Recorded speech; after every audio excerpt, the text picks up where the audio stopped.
庆祝会上，领导把30万的奖金全给了我的同事，却转头只扔给我300块。我火冒三丈的冲到上司未婚妻面前让他做主，谁知他也认为项目是竹马做的，骂我是见钱眼开抢功劳。我默默拨通了助理的电话，其实我本是集团的掌权人，只是来分公司体验工作，哪料熬了1周得来的劳动成果却被无情抢走。此时的经理还台上演讲，现在有请陆楚生上台领项目奖金，由于他完成的出色，同时升级为项目经理一职。瞬间现场鸦雀无声，几百双眼睛不约而同地看着我，因为他们都知道项目是我完成的，但一个没后台的打工仔就只能吃哑巴亏。我强压住怒火，让自己尽量保持冷静。明明项目是我自己做的，办公桌上方就有监控记录着我为了做好项目熬了整整1周。他呢，游手好闲，喝喝咖啡打打游戏就说项目是他做的，30万奖金也是他拿的。面对我的滔天怒火与诉苦，公司的高层却是不屑地瞥了我一眼，只因陆楚生是他的好外甥，这是明摆着抢东西。什么叫做是你一个人做的？说谎功夫可谓是一流，你一个小小的职员有什么能力做项目？要是有，早就坐我的位置来了。你们大家说是不是啊？所有同事瞬间哄堂大笑，都是笑我不自量力。我死死地握紧拳头，一腔怒火再也压不住了。陆楚生站了起来，伸手放进裤袋里，掏出300块钱扔在我的脸上。宋凡，想抢功劳不是这样抢的，拿着这几百块钱带你的团队去吃一顿好的吧。别跟我斗，我也不怕告诉你，在公司里我可以横着走，高层主管都是我的亲戚们，公司是姓陆的，懂吗？只要我说项目是我做的，那就是谁也不能质疑。他还抬起手，嘲讽似的拍了拍我，让我打掉牙往肚子里吞。我抬起手甩开他，冷眼的看着只帮他说话的所谓高层。你们明知道项目是我做的，却明摆着默许陆楚生抢走功劳。行，你们不帮我，我就去找人帮。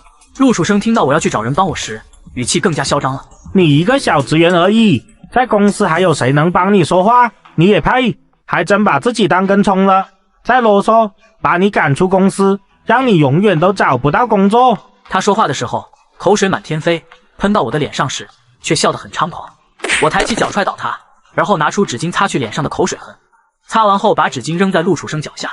你以为公司是你们的天下，上面还有比你亲戚更高的职位？我就不信没有人能还我公道。陆楚生一听我要去找更高层次的人来还我公道时，原本笑嘻嘻的脸瞬间沉了下去。正当我准备离开时，他使了一个眼神给他的小弟，那人便伸出脚来绊倒我。会场再次传来所有人对我的嘲笑，哈哈哈，简直蠢死了！就这点脑壳也想着去告状，找谁告状去？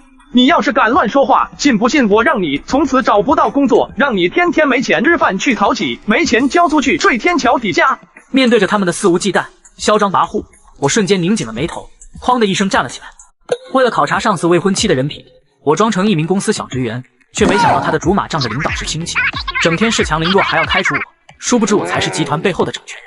你认为你陆家还能在这个城市只手遮天了？你算什么东西？又有什么能力让全行业封杀我，让我睡天桥底下？此话一出，周围的同事用可怜的眼神看我。他是真不知道陆家在黑白两道通吃吗？只要跟陆家作对，下场都不会好到哪去。我要是他，只能把这口窝囊气给憋回去，不认也得认。这些声音传入了陆楚生的耳朵里，他却更加得意于此。听到了没有，小伙子，就凭你也敢去告我的状？你有几条命可以被砍啊？面对着他的威胁，我压根就不在乎，甚至还觉得他好幼稚。你最好说话要动用脑子，你这么怕我去告状，想必是也认为此事一旦被查，整个行业都知道这项目是我做的，可功劳却只给你一个游手好闲的领了。陆楚生终于被我戳到痛处了，挥起了拳头想打我，只是这一次我学精了，知道跟牛鬼蛇神打交道要怎么反抗。我轻松松地躲过他的拳头，然后朝大门走去。陆楚生放下狠话，拦着他。我直冲向未婚妻柳如烟的办公室，她负责分公司一切大小事务，任副总裁一职。如烟明明是我辛辛苦苦做的项目，却被陆楚生抢走，说是他一个人做的，所有奖金和功劳都是他一个人拿的，这对我们打工仔来说不公平。陆楚生也冲了过来，抬起脚就想踹我，我再次躲开他的攻击。姓陆的，你再敢对我动手动脚，我就报告你人身攻击。如烟看到了没有？他恼羞成怒到想动手打人了。柳如烟没有说话，我疑惑地转过头来看他，才发现他的眼神很冰冷。我们两人算是家族定亲，父亲让我远道而来去找他多认识一下。我为了掩饰家族，也为了观察柳如烟的人品，才进分公司当一个小职员。他站了起来走向陆楚生，我以为他是帮我讨公道的，谁知下一秒他就伸手抚摸着陆楚生凌乱的头发，那眼神再无冰冷，而是无比温柔。我瞬间怒气充斥全身，柳如烟，好像我才是你的未婚夫吧？此话一出，现场瞬间鸦雀无声，众人无不惊呆在原地。公司年会上，我的上司未婚妻和他的竹马抢走我了的项目奖金，我一气之下透露出与未婚妻的关系，谁料却被众人无情嘲讽。宋凡竟然是刘总的未婚夫，这怎么可能？刘总可是有头有脸的人物，千金身份，还长得那么美，他一个小小的职员怎么配得上刘总？柳如烟偷瞄了一眼陆楚生，只见他面色凝重。柳如烟刚想解释什么，却被同事们的议论声淹没。宋凡连给刘总提鞋都不配，没看到刘总现在在安抚陆总吗？动作还那么温柔似水。如果宋凡真的是他说未婚夫，怎么可能还这样对陆总温柔，而是他为空气？各种各样的猜测传入到了柳如烟的耳朵里，他转过头来盯着我。你们的事助理已经告诉我了。所以呢？所以项目就是陆总做的，而你只是一个游手好闲的小菜而已，也想着跟他抢功劳。此话一出，所有人都喧哗起来。哎，看吧，我就猜到这个结果，原来这项目当真是陆总做的，连一向公私分明的刘总也说是陆总做的。那就是宋凡在撒谎啊！想想也是，自己可以装样子，就说项目是自己一人完成的，可是笑死人了。刘总根本就不是他的未婚妻，还敢说大话，简直就是想癞蛤蟆吃天鹅肉。我呸！也不撒泡尿，照照镜子，自己什么德行？陆楚生见柳如烟帮他，不由得欣喜若狂。我的怒火一直往上蹭，可同时我也明白了打工仔的心酸。无论是在任何地方上班，只要后台没人，就总有人给你穿小鞋，也总有人会抢走你的所有功劳。柳如烟，我们两家的婚事还是你柳家向我们宋家提出的，你为什么不认？如果对我有意见，大可以提出解除婚约。话语刚落，柳如烟就向我投来百般嫌弃与厌倦。我们柳家是什么身份？怎么可能向你们小小的宋家提出联姻？我爸竟然要我嫁给你，我不会嫁的，你死了这条心吧。陆楚生笑着抬手拍了拍他的肩，然后向我走来。宋凡，就凭我们后台够硬，你一个小小的蝼蚁也敢和我作对？如烟是我的女人，不是你这种人可以窥视的，懂吗？我没有看陆楚生，而是绕过他，把视线落在柳如烟身上。是这样吗？说完这一句话后，我就拿出手机打电话给分公司总负责人陆胜东。陆胜东，限你在10分钟内到公司找我。他们根本不知道，我们宋家在北城市第一大世家，这次是为了观察柳如烟够不够资格当宋家主母，我才远道而来。既然你们都暗中勾结一起抢东西，那我也不必跟你们再客气了。谁知陆楚生却放声大笑起来，还把嘴里的烟嚣张地喷在我的脸上。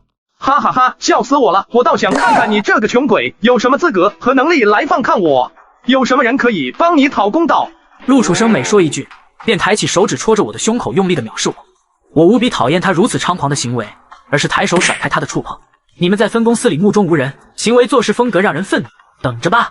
我叔叔陆胜东是什么人？又岂是你这种人可以认识的？简直就是在装。整个公司都是我的，我还用装？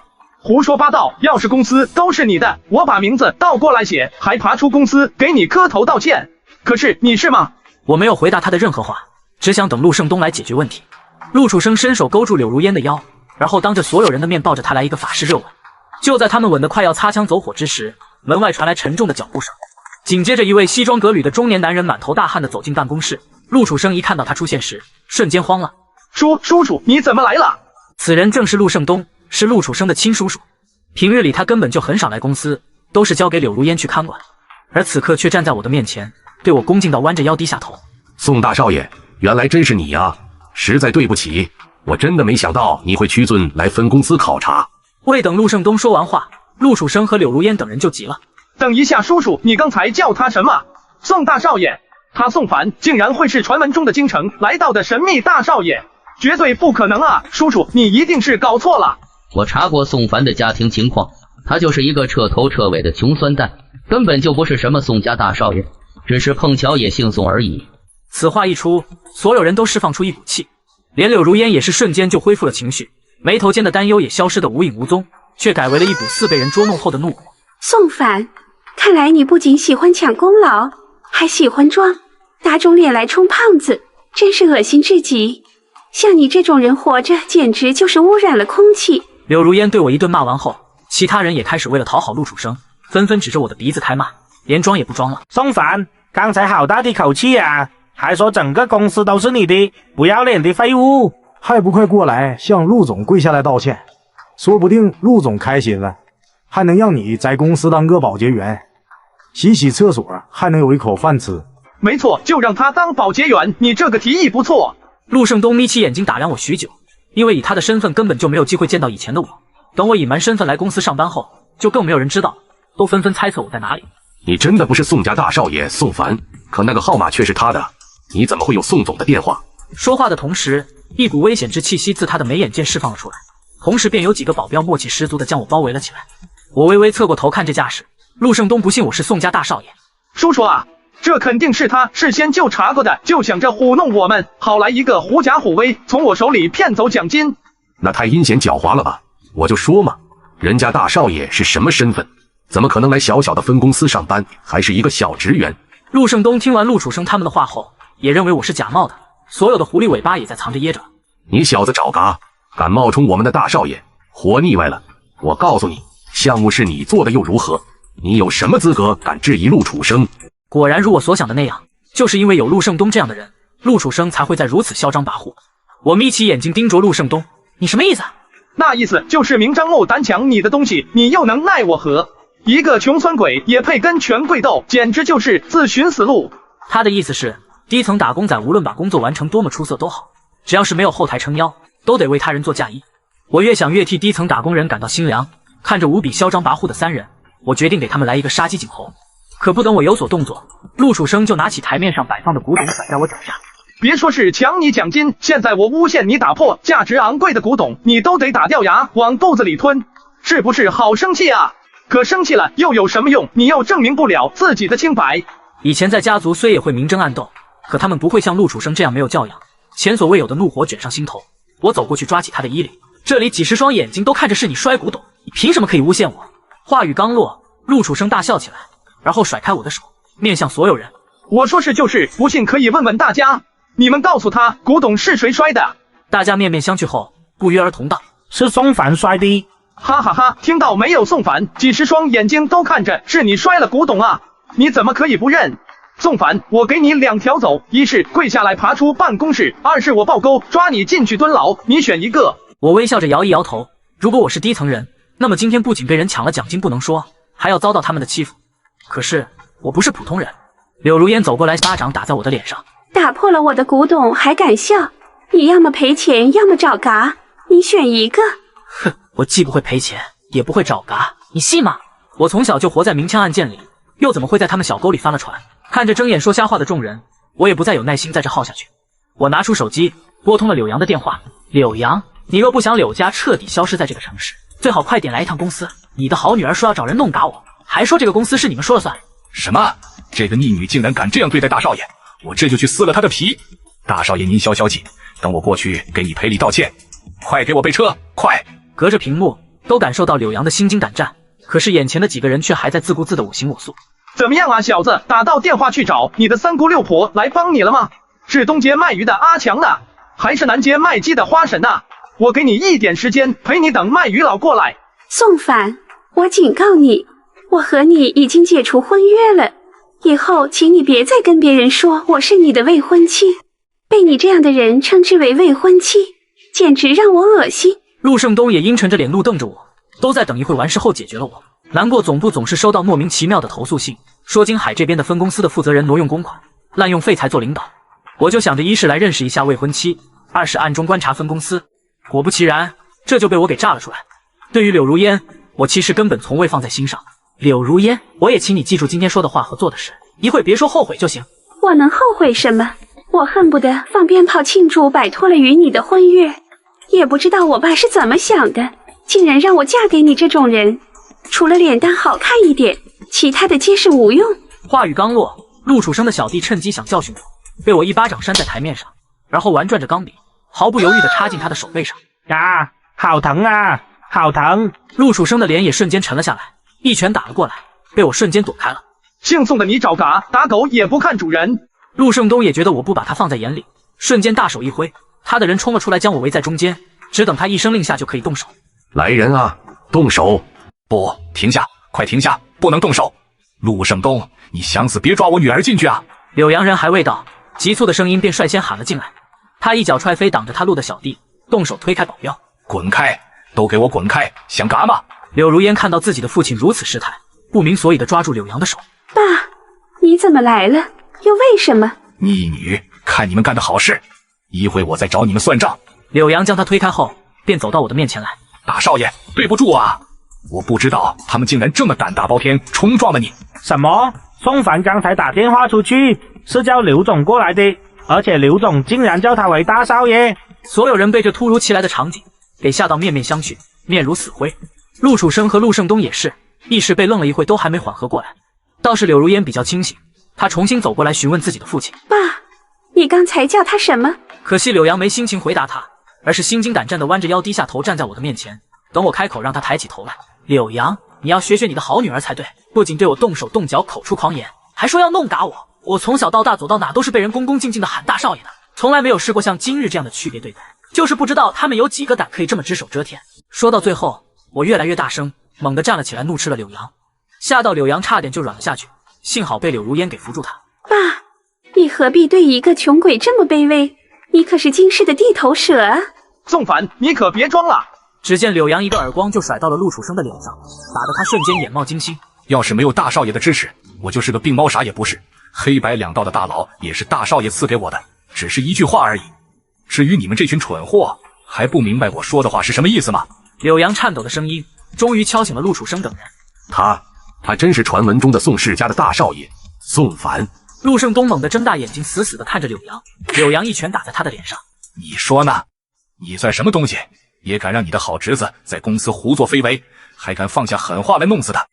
你们陆家到底有什么底气和几条命可以这么嚣张啊？陆楚生等人听后，终于被惊得冒了一身冷汗出来。没想到被他们看不起的打工仔，竟然真的是传闻中的宋家大少爷。他们一个个站立不安，再也没有刚才的嚣张吧？你刚才说这古董是怎么摔的？吓得陆楚生快要哭了，脸比纸还要白。是我摔的，我该打，拿不好古董。不得不说，陆楚生的确是欺软怕硬，只要社会地位比他们硬一点，那待遇就不同了。而柳如烟则是静如鹌鹑，脸上浮现复杂的情绪。可是我不明白，为什么他是宋氏家的掌权人，为什么要来分公司当小职员？我不懂。这句话也是在场的人的心声，只除了柳阳。我把玩着钢笔，怒目圆睁地盯着陆楚生等人。因为总部总收到投诉信，说分公司蛀虫很多，我派了一个又一个的人过来考察，最终都被你们给收买。我只好借着来看望未婚妻的幌子，当小职员混了进来，看看是怎么回事罢了。此话一出，所有人都无比震惊，个个都开始担心自己的所作所为，特别是陆楚生，猛地软倒在地上。不敢了，我再也不敢了。大少爷，我不知道真的是你，如果早知道是你，我就是嘎了也不敢这对你的。陆胜东也是猛地对我弯腰低头道歉，这卑微小心的态度哪里还有之前的傲慢？我嗤笑出声。你的意思是说，如果我不是宋氏家的大少爷，你们就可以随意欺负我了是吗？陆楚生猛地一颤，抬起头来看我，那双眼里竟是深不见底的恐慌。柳阳走过来，一脚踹在他的身上。你算什么东西啊？也敢对我们的大少爷喊打喊杀？你要嘎就自己去，别拖累我们如烟。陆胜东也反应过来了，猛地一巴掌打在陆楚生的脸上。没错，就是你，所有的事都是你的目中无人给引起来的，你嘎就好了，非要连累我们大家。事情到了这个地步，柳阳和陆胜东开始推脱责任，都想去车保帅。哼，他们想得美，要不是有他们撑腰，陆楚生根本就不会如此嚣张。如烟，快过来给大少爷赔不是，他可是你未来的夫君，你就说所有的事都是陆楚生指使的，与你无关啊！快过来说啊！柳如烟也意识到事情的严重性，赶紧走过来想跟我道歉。而这时我的人也来了，他们训练有素，冷面铁血的护在我周围。看到我的人时，柳如烟才开始后悔，这就是有至高无上的权势才能让他们这些人臣服。阿凡，我错了。我一个冷眼瞪过去，瞬间把柳如烟给吓到哑口无言，再也蹦不出一个字来。我们已经解除婚约，现在便是路人，听到你称我为未婚夫就很恶心。这句话让柳如烟感到很羞愧。我的目光扫过众人，继续开口道：你们这群人在分公司狼狈为奸，胡作非为，既触碰了宋家门规，也触碰了公司底线。触碰门规的按规矩便是打断手脚扔进大海，二是交给帽子进去蹲着。不过还是自己爬出去吧，这可是你提出来的，你们选一个。不要，求您原谅我这一次吧，我以后再也不敢了。我没有说话，而是冷冷地看着这几人的气球。这一次我就把公司清理干净，所有参与者一个也别想逃。而陆楚生与陆胜东怕死，颤颤巍巍地爬着出去。柳家父女则都被开除，他们一无所有，被身后传来哭天喊地的求饶。我头也不回地走出去。当私人专机飞落下来时，我终于结束了在这个城市的旅途，重新回到了掌门人的生活。